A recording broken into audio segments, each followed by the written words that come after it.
গ্রামের ছোট বাজারের এক কোণায় ছিল একটি পুরনো দোকান। দোকানটা খুব ছোট ছিল।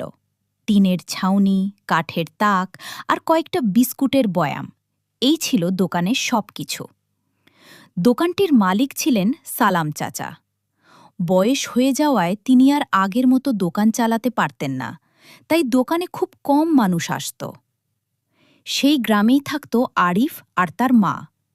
বাবা মারা যাওয়ার পর সংসারের কষ্ট যেন তাদের নিত্যসঙ্গী হয়ে গিয়েছিল। আরিফ কখনো দিনমজুরের কাজ করত, কখনো বাজারে মাল টানত। একদিন রাতে আরিফের মা বললেন, বাবা, সব সময় অন্যের কাজ করলে হবে না, নিজের কিছু করার চেষ্টা করো।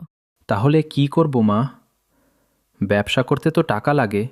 মানুষের সবচেয়ে বড় পুঁজি টাকা না, সাহস আর পরিশ্রম। মায়ের কথাগুলো আরিফের মনে গেঁথে গেল।